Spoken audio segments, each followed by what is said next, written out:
Welcome to the Product Podcast, where we dive deep into the real world challenges and victories of product managers, startup founders, and product teams. I'm your host, Lee Jean, and in each episode, we have authentic conversations that uncover the hidden stories shaping modern product management. In today's episode, I'm interviewing Yoshi Domoto, who is the founder and CEO of Akiya Air. We talk about his journey into entrepreneurship, a little bit about the problem that he's solving, as well as what he thinks Japan needs in order to succeed in the future. I hope you enjoy the episode. Hey, Yoshi, thanks for coming on. Hey Lee, it's good to see you, man. How's it going? I'm doing really well, man. I've been wanting to get you on the podcast for a while now. We met in the Antler program, Yep. and yeah, I've been really impressed by, how you approach the program, how you go about entrepreneurship and all that. But what I'd like to do is I want to start off by you telling us and the listeners a little bit about your story, your background. Yeah. Sure, no problem. My name's Yoshi. I was born in Japan, up in Sapporo, Hokkaido, but raised in Taiwan, Hong Kong, South Korea, so all over the place. And then I went to a small liberal arts college in Los Angeles. So I was there for about 4 years, studied econ and international relations. Um, Graduated, and I started my career in finance actually, right here in Tokyo. But I didn't really last long, so I was here for about 2 years, and I was like, okay, I think I learned a little bit about finance, and I saw, the industry from the inside, and I was like, okay, I think I'm ready to move on. So next, I actually moved to Honduras in Central America. Mm. Yeah, so the story behind Honduras is. Um, Back in college, I actually studied abroad at the University of South Africa, University of Cape Town in South Africa. And there I met a guy called Mike, who was um, equally passionate about microfinance, like I Mm. was back then. And him and a group of guys from University of Michigan started this nonprofit or social enterprise in Honduras.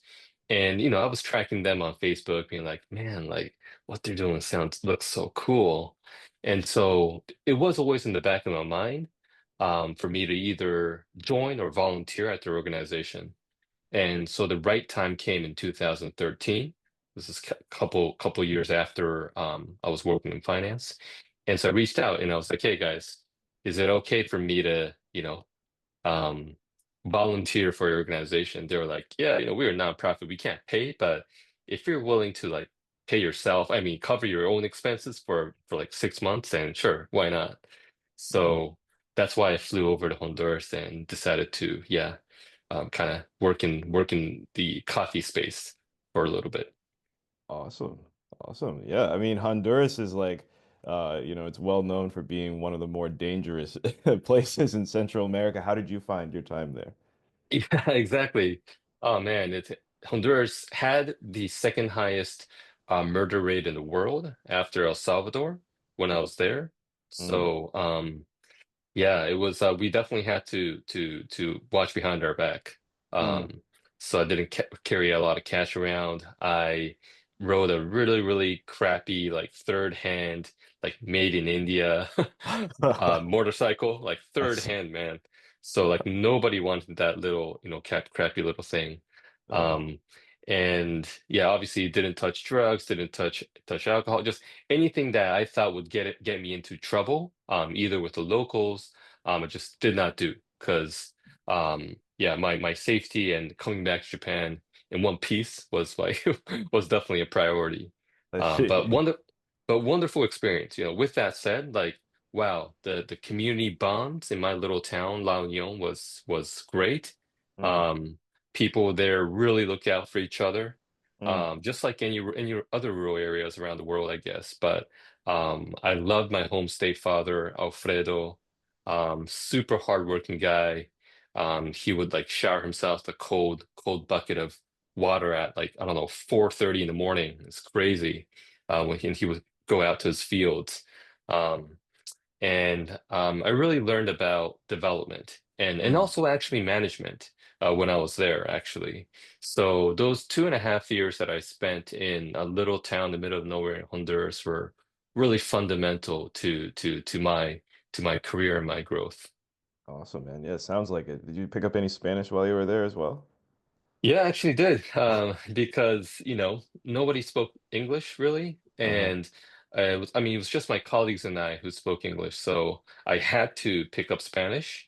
And I Mm. did a lot of traveling through Central America, because we were all on tourist visas. So Right, every right. 3 months, we were required to leave the country. So that Yep. gave us a nice excuse to travel to, Costa Rica, Guatemala, El Salvador.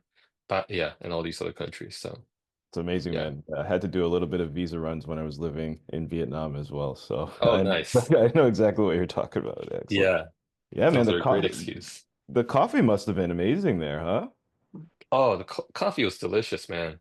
I mean, I think that's why I have a strong bias towards Honduran coffee. Mm. So even here in Japan, like you sometimes find Honduran beans, and I'm Yep. always like, Honduras, please. Actually, Um, the first time we met, we met at that coffee roastery, 27 yep, coffee roastery yep, in Kamakura, and that is that's right. Honduran specialty coffee shop. Oh, wow. Oh, Yeah, that's amazing. all their Oh, beans are very from cool. Honduras, every single one. Yeah. Oh, no way. Wow, I did not notice that, but that's awesome. Yeah, yeah, another Okay. reason to come back. Well, Yeah, yeah, exactly. yeah, yeah, yeah, exactly. Cool, man. Oh, very Yeah. cool. So what happened after Honduras? You came back to Japan, or where did you go after? Yeah, so after Honduras, I actually went to grad school. So during my time in Honduras, I realized that, um, the lack of quality education was what was holding a lot of people back, especially in these rural regions. And Duolingo was very, very popular at the time. Like I saw guys who would sell their motorcycles to buy smartphones just so they could have access to Duolingo. What? Because yeah, it's crazy. Wow. But like being able to learn English just guaranteed a much better life for ordinary Hondurans, because they could work for American, I guess manufacturing firms, or yeah, other American enterprises that were based there, and their salary would, quadruple. So it was a worthwhile investment for them.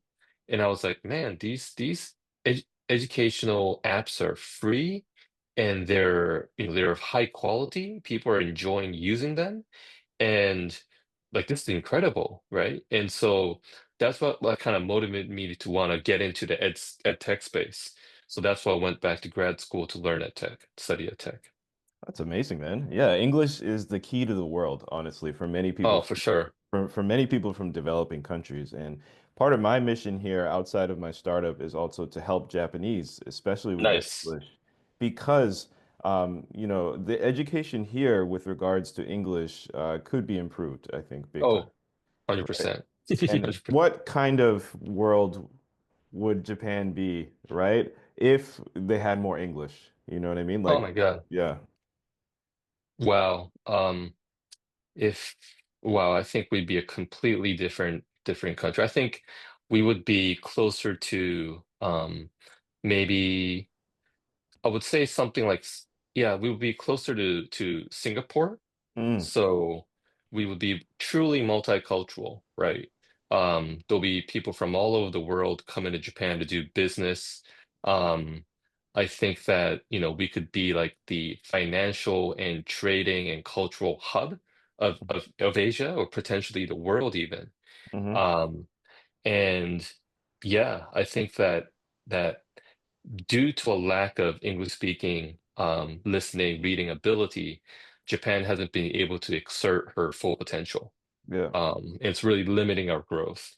So, yeah, I do think that English is definitely a key for us to really stay relevant in the 21st century, and to continue to prosper and grow. Well, this kind of leads me into, obviously talking about the problem you're solving because, Japan's population is on a steady, kind of steep decline, right? And Yeah. I think the future of Japan is going to be a more diverse Japan, right? Where you Oh, have yeah. more people from other countries coming in. and, intermarrying or, bringing up the workforce here, right? Yep, And one of the ways to do that is to have more affordable housing. So can you tell that's right. everyone a little bit about the problem you're solving now? Yeah, thanks, Lee. So, you know, right now I'm running Akiya Air, and it's a startup that we founded last year that helps people from all over the world um, search for their dream property in Japan, buy that property, renovate that property, manage that property remotely, and ultimately put it up on a platform like Airbnb so they can monetize it. Mm, So we are a full stack platform that does everything from search all the way to monetize. And the reason why I decided to launch this startup is really because last year when I was in Bali, Indonesia, this was during my career break. Um, I met a lot of digital nomads and also entrepreneurs, young entrepreneurs, people in their 20s and 30s, who are living in Bali because many of them had been sort of priced out of their own housing markets. So hmm these are people from the US, Canada, different parts of Europe, Australia, New Zealand, and even, yeah, some are from Singapore, China, and whatnot. And when I shared the idea, or when I told them the opportunity in Japan, where you can buy a house, be a 100%, you can gain 100% ownership, through freehold of the land and the property on top in Japan for several million Japanese yen, right? So this is 20, 30, 50,000, 70,000 US dollars. People did not believe me. They were hmm like, no way. Like you're Right. lying to me. There's got to be, I don't know, like dead people in the houses or something like that. Right, Like you're right. lying. And I'm like, no, guys, no, this is the reality. Like there's 9 million of these abandoned homes. And it's gonna double to 18 million within the next 10 years. This is Mm-hmm. actually a huge social problem in Japan. And it's a problem that we aren't going to be able to solve alone unless we have an influx of foreigners who love Japan want to move here. Yeah. So can you tell me a little bit about why are there so many Akias? What's the root of the Yeah, problem? Yeah. yeah. So I guess the main reason are is the demographic sort of changes that's happening, meaning that our birth rate is 1 point, I want to say, please don't quote me on this, but 1.1 or 1.2 something. hmm So it's extremely low, and obviously the death rate is higher. So we aren't having enough kids to replenish our current population, and it's been on a steady decline for the past I want to say 20 years or so. hmm And what this has resulted is a surplus of housing.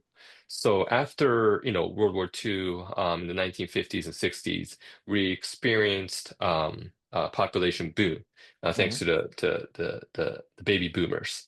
And this happened in different countries around the world. So there was housing that was built to house all those people. But now that that generation is unfortunately, slowly starting to die off, the houses that they were living in are starting to become available.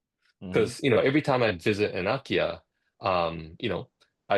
I I hear from or I listen to the property management company. I ask them, hey, so why has this um, property become vacant? And they're like, oh, it's because the owners are now they can't take care of themselves, so they've moved back in with their kids. They hmm moved in with their kids, or they went to a nursing home, hmm or they're at a hospital now. And so I hear the same patterns again and again and again and again, um, throughout North Japan, South Japan, East, like everywhere you go. So I would say that shifting demographic changes is the number one reason. Um, and number two, a lot of Japanese people strongly prefer to live in new housing. Yeah. Um, when Japanese couples get married, I don't think a lot of people say, "Oh man, like let's live in an Akiya." Like, hmm they don't say that. I think especially Japanese women prefer newly built homes, and so they kind of like living in very cookie cutter type of houses. which Hmm. I personally am not a big fan of. But there's lack of local demand here in Japan. That's number two. And I Hmm. would say the third biggest reason is the fact that um, the sort of um, the incentive system goes against solving the Akiya problem, meaning that right now, like if someone were an owner of a land and property were to keep their house just sitting there, they would be have to pay significantly less tax than if they were to tear it down and leave it as vacant land. So it incentivizes them to just keep their property sitting there vacant so that they can pay fewer taxes. And I guess a lot of people are just playing that waiting game where they're thinking, oh man, I'm just going to wait until the property prices go up and then I'm going to sell the whole thing, right? Right. Or even worse, some people don't pay taxes at all and you just wait for the government to take over their landed property, which is then put on these things called the Akiya banks, which Yeah. is run by the local municipality. Hmm. Wow. That sounds really strange. It sounds like the this market here, this real estate market, it doesn't work like other markets around the world potentially, right? Yeah, yeah, it's really weird. It's really, yeah. I know there are a lot of factors to it. Obviously, you had alluded to young people wanting to move into cities as well and wanting to have brand new properties of their own. They don't want the problems of the old, generation coming into their families, right? It's obviously a lot easier to maintain newer properties. I actually saw Yep. this in Vietnam, the used car market is not a thing in Vietnam.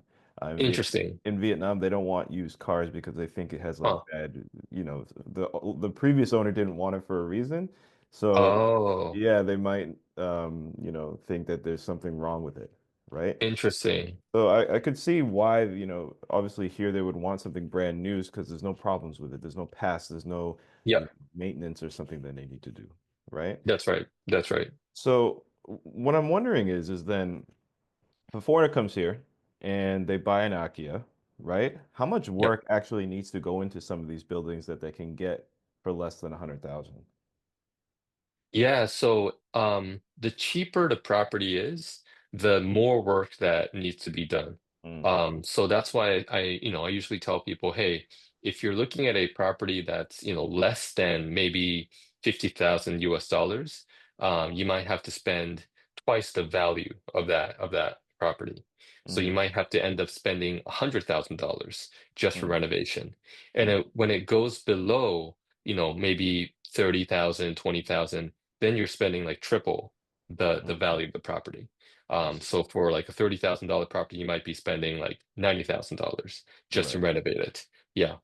Yeah. So I've also heard that you can get houses for free. Is that true?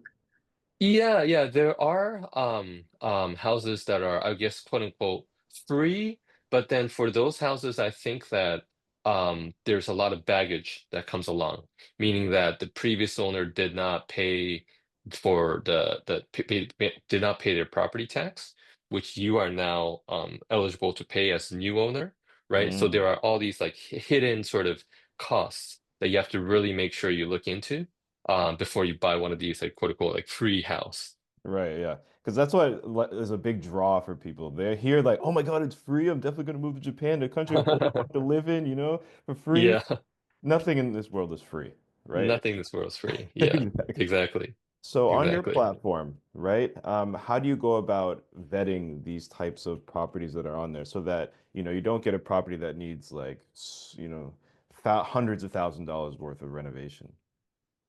Yeah. Well, actually, on the platform, I actually am currently trying to just list as many as Akiyas as possible. Mm, So we're just sourcing data from publicly listed websites. yeah. So right now, that's what we're doing, and I guess that it's during the consultation process where I just paint them a really realistic picture and be like, "Hey guys, although it's X amount, you're gonna have to spend X amount on, renovation, and Mm, it's gonna take this much amount of time. Are you ready for that? This isn't gonna be a turnkey property." And as long as, I think that they understand, they have the full picture of what they're getting themselves into. Yeah. they got to be ready for the journey, right? Right. Yeah, that consultation is super important, obviously figuring Yeah. out their needs. So with regards to the process, how, as a foreigner, could I, find a property through you, get it renovated, and like move in or, get it ready for, to rent out? How long does that usually take? Yeah. I would say that, if you're able to find a turnkey property, then it's gonna maybe take about um 3 to 4 months Mm, before we can put it up on Airbnb and start allowing short-term guests to stay. mm. Um, but if it requires renovation, then it might take about 6 months, if Okay. not even a little bit longer, right? Because for the initial search phase, it's probably going to take maybe 2 months, maybe three max, for Mm, us to find and go through the brokerage process for that mm. house. And then after that, there's the renovating part, where it might take 2 or 3 more months. Yeah. Um, and then it's getting the Minpaku license. So this is the short-term rental license that's given out by the Japanese government. Mm. And there are certain regulations that they have in place. So we have to make sure that we pass all those regulations. Um, and then it's about getting the right photos, marketing that property so that it sells. So this whole thing might take about six, if not a little bit longer. Wow. Yeah, that's a long process. Yeah. And then in terms of visas, right? Somebody wants to move to Japan. If you buy a property here, does that mean you automatically can stay here forever? No, right? No, so that's the thing. That's one of the common sort of misconceptions that a lot of people have about buying properties in Japan. Japan does not give out visa residency status just because you've bought property here. I know that in a lot other like Asian countries, maybe some of the Middle Eastern countries, they give you that visa, but no, it doesn't work that way in Japan. Mm, So, yeah, the path to citizenship is a little bit, windy, a little bit longer. Um, However, the good thing about Japan is that you are 100% the legal owner of that land and the property on top if you buy it freehold. awesome. Yeah, that's cool. Yeah. I know in Vietnam when I was there, my wife and I were looking at buying property, and Mm, you were not the owner for more than yeah, 50 years. After yeah, 50 years, like it goes back to the government or something like that. yeah, exactly, exactly. Yeah, I think Bali is So, similar, right? They have like you can buy the house, but you don't own the land or something like that. yeah, or you have to do it through like a co-ownership with like a local, Yeah. or something like that. So, Yeah, yeah. that can get kind of gray, right? Yeah, yeah, yeah, yeah, exactly. Exactly. But Yeah. yeah, what you're doing is very important because, um, here in Japan, a lot of things are all in Japanese, right? And Mm, what mm. you're trying to solve is being able to make this type of information accessible to foreigners, right? Yeah, Is that it? yeah, exactly. I mean, you know, we talked about the language issue earlier, and it's just really unfortunate that real estate is probably one of the most conservative, most traditional, most protected industries here in Japan. Hmm. So there's a lack of bilingual professionals. And if there are bilingual professionals, they only work on the big deals. So you Hmm. see a lot of bilingual agents, but they only work on like multi-million dollar, mansions here in the heart of Tokyo. And they're like, oh, several million yen Akiya. Ooh, my commission's only, brokerage commission's only 3% of that. It's not worth my time and energy.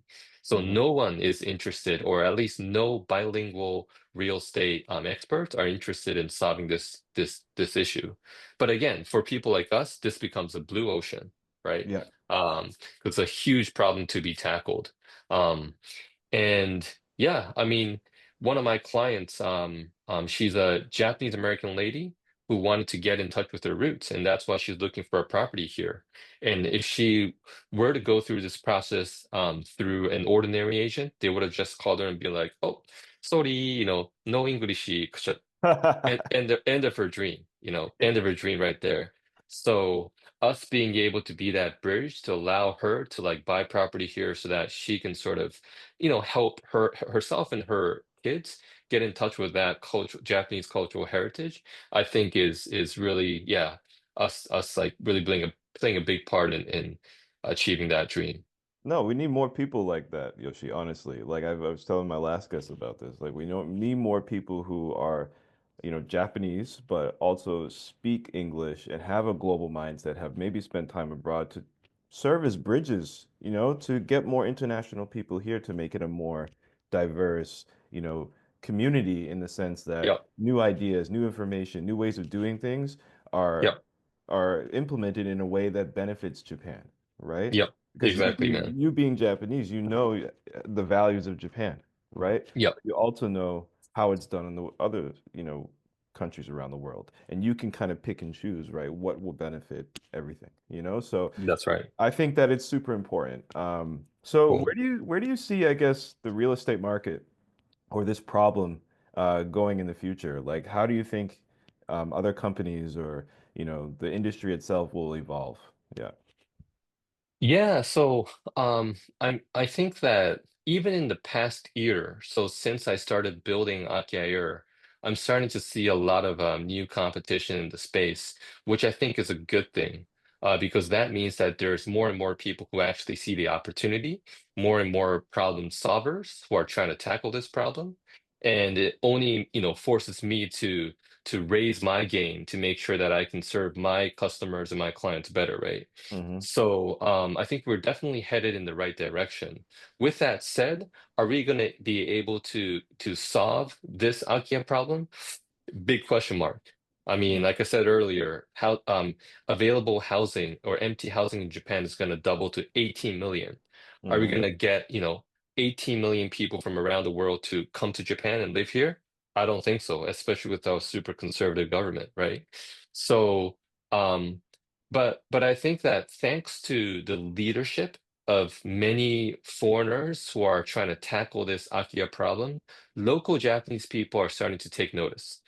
Sometimes Japan has to play that game where foreigners lead, and then a lot of local people start noticing and being like, why are these foreigners doing like, why are they so interested in Akia? Like, what's this Akia thing? And Hmm. then they jump on the bandwagon. So Okay. sometimes foreigners lead and Japan follows. And I think that pattern is starting to happen now because some of my friends who are influencers in this space, I see them on Japanese TV now.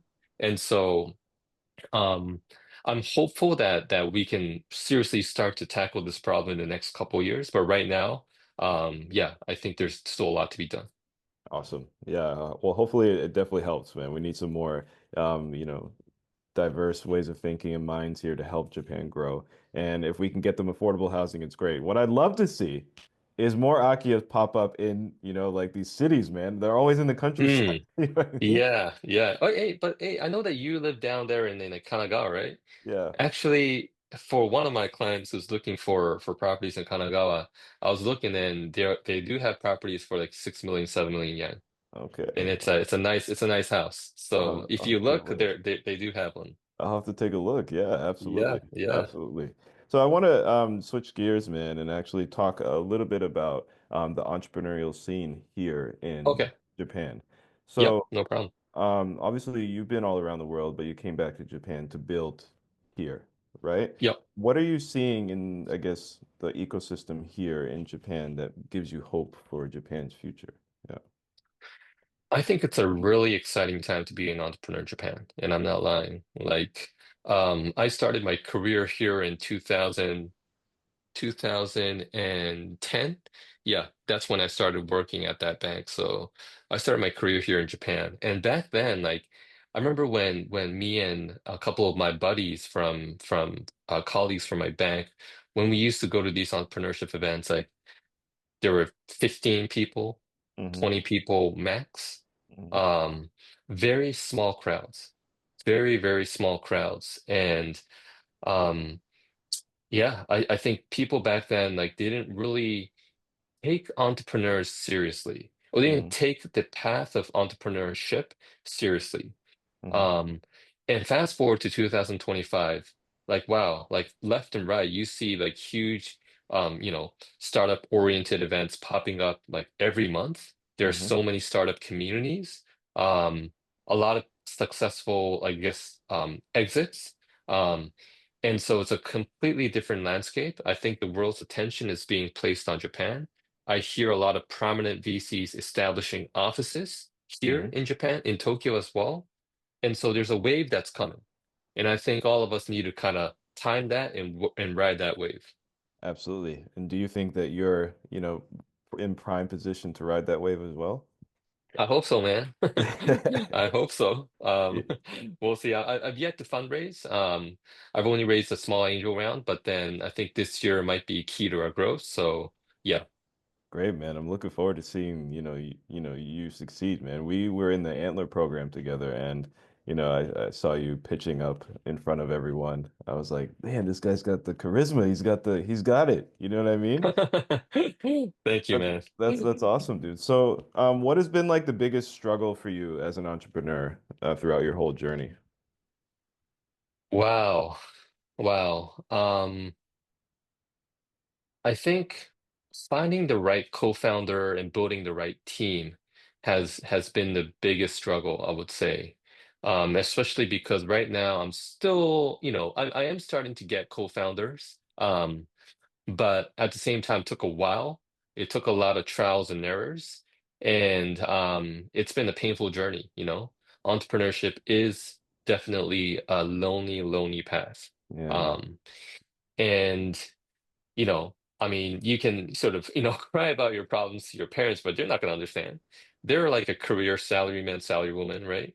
You can cry about your problems to your wife, but if she's not an entrepreneurship herself, she's not going to understand, right? Your best friends probably don't understand. So that's why I think you're doing something similar, Lee, but that's why I also started this community called Tokyo Breakfast Club, where Mm, I gather entrepreneurs who are going through that same struggle, so we can just be there for each other, understand mhm. each other's problems, and be like, "Hey, I totally understand what you're going through. Let me offer support." Right? I really think we need that because, yeah, the past year has been rough, especially because I've had to ride out this up and down journey alone. And the highs can Mhm. be super high, but the lows can be very, very low, man. You know Yeah. this. Yeah, 100%. Absolutely. It is a really lonely journey, like you said, and especially if you get in your head, right? You're Yeah, constantly like saying, "Oh, maybe I'm not cut out for this," or, yeah, why can't I do this? You're comparing yeah, yourself to others. I always say that yeah, it's actually detrimental to look on LinkedIn and see all these younger yeah, entrepreneurs raising like millions of rounds for their yeah, startup and stuff. I'm like, yeah, why them? Why not me yeah, as well? You know what I yeah, mean? So yeah. it's hopefully it's something that if you do find a co-founder, hopefully you're able to get over that next hump. Right, You know what I mean? But you're right. doing the right thing. You have a podcast as well, right? And Mm. you do this local event, right, where you're getting people together. How's that been going so far for you? What are you seeing from the community? Yeah. Yeah, no, I mean, it's awesome, man. Like, I hope we hosted a couple of meetings in January, February. March, I haven't been able to host because things have just been a little bit crazy, but I want to kickstart in April again. But through this community, I've met people who I'm potentially collaborating with.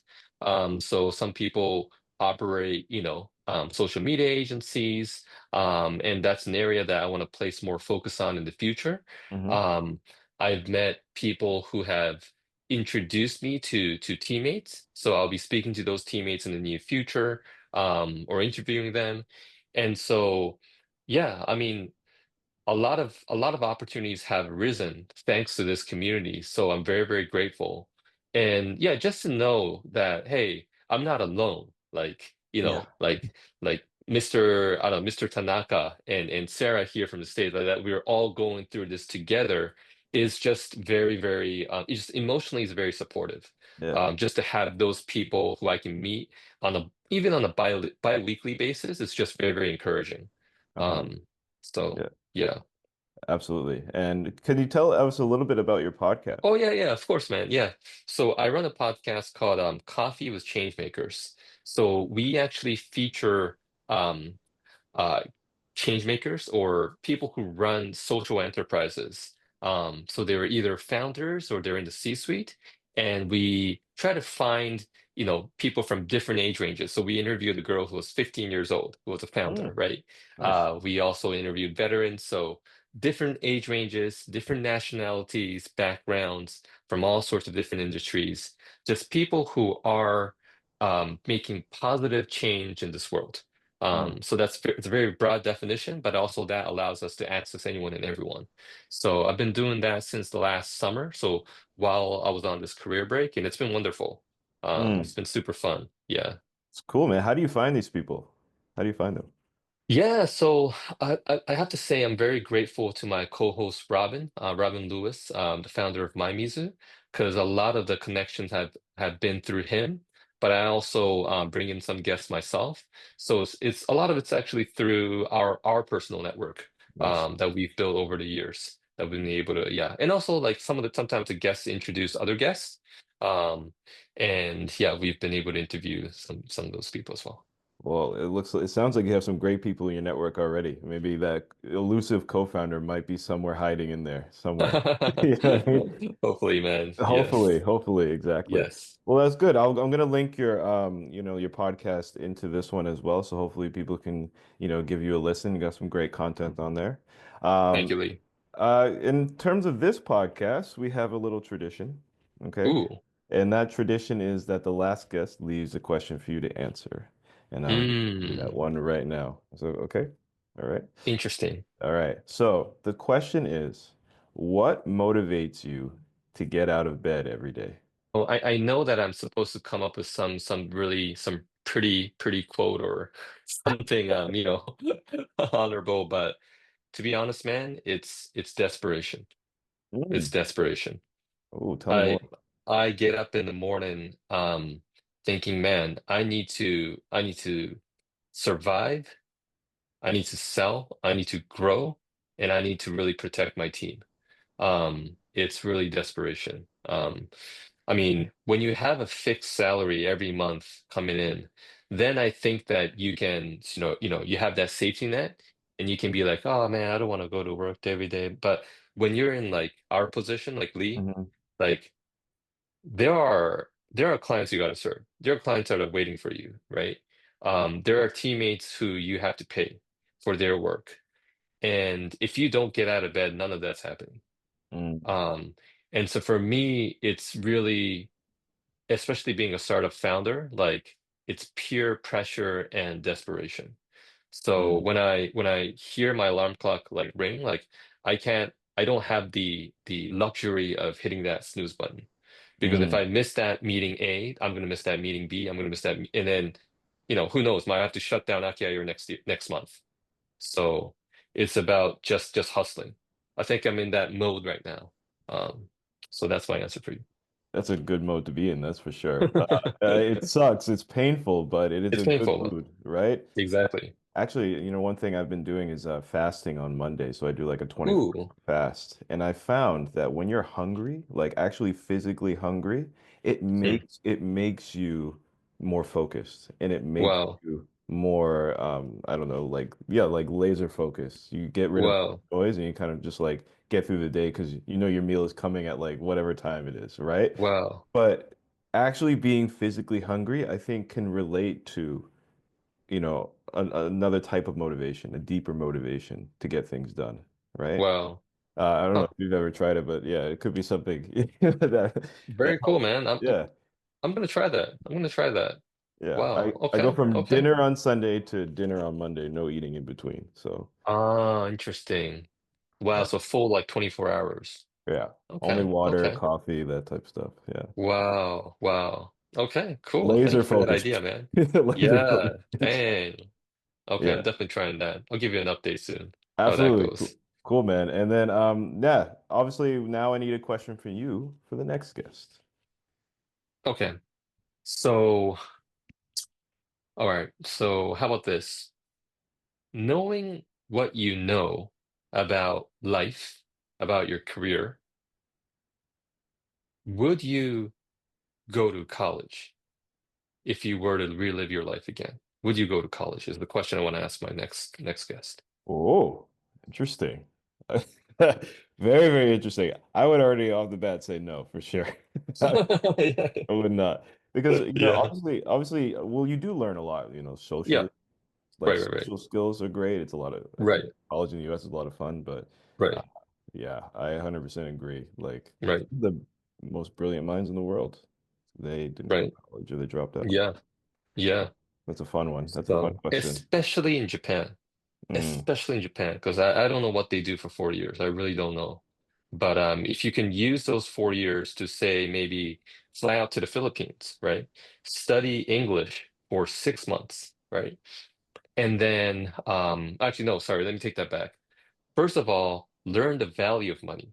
Hmm. So instead of going to college that first year, work, do a pato, do arubaito, work a part-time job in Japan for 6 months up to a year to learn the value of money, to learn like how much you got to grow, how much you got to work just for that 1,000 or 1,500 yen, right? And then after you understand that and how terrible that is, and how Hmm. you don't want to be a salaried employee, then go to the Philippines or wherever and study English intensively for another 6 months. So you can Hmm. at least have basic conversations with people, right? Hmm. And then I would send that person to Bali next, get them immersed in that world of digital nomads and entrepreneurs, and have them start multiple businesses, like Hmm. start and fail multiple businesses over the next like year or so, and Hmm. then have them come back to Japan and then incorporate. I think that's a much wiser time using those 4 years of college than, going to some quote unquote top school and listening to lecture after lecture that you're never going to use in your life, getting a degree that no one cares about, maybe unless traditional Japanese companies hire you, right? And then trying to live life that way. Yeah, I 100% agree. I think the education system around the world is broken, and Yeah, it hasn't changed in a millennia. yeah, Oh, exactly, everything else has exactly. changed. Everything else is progressing, but the way we Yep, learn is still the same largely around the world. exactly, And it doesn't exactly. prepare you for life as an adult. And it's Yep, highly dependent on your teachers and also your yep, parent and your yep. friend group, right? That's right. So great advice. I Yeah. hope people who are listening are in that boat. Definitely Yeah. consider that because that sounds like a Yeah. lot more fun as well. Oh yeah. Oh yeah. I'm sure, man. Yeah. Hopefully one day I can create a program like this. Maybe after we both exit, maybe we can try. We'll Dude, I'm see. down. I'm down. I'm gonna hold you to Okay. that. Let's Awesome, man. serious. I'm really passionate about education. So I'm Yeah, I for that, man. I know. I know. Yeah. Let's do this, man. Cool. Exactly. So, Yoshi, I'm going to link your podcast as well as Okay. your LinkedIn profile so people can Okay. reach out to you. Is that all right? Thank you so much, man. I appreciate that, Awesome. Lee. Awesome. Well, I really enjoyed our conversation, man. I learned a lot about your story, and Hmm. I hope the listeners got something about this. And definitely consider getting an Akiya. And if you do, Yeah. I'll also link your website as well, Yes. akiyaair.com. Right? Thank you That's so a much, Lee. wrap for today's episode of the Product Podcast. If you enjoyed this episode, please don't forget to like and subscribe on YouTube, follow us on Spotify, or leave a review on Apple Podcasts. It really helps the channel grow. And if you want to share your PM stories, challenges, struggles, or insights with us on a future episode, please get in touch with us on LinkedIn. We'd love to have you on and keep this conversation going. Until next time, happy building, everyone.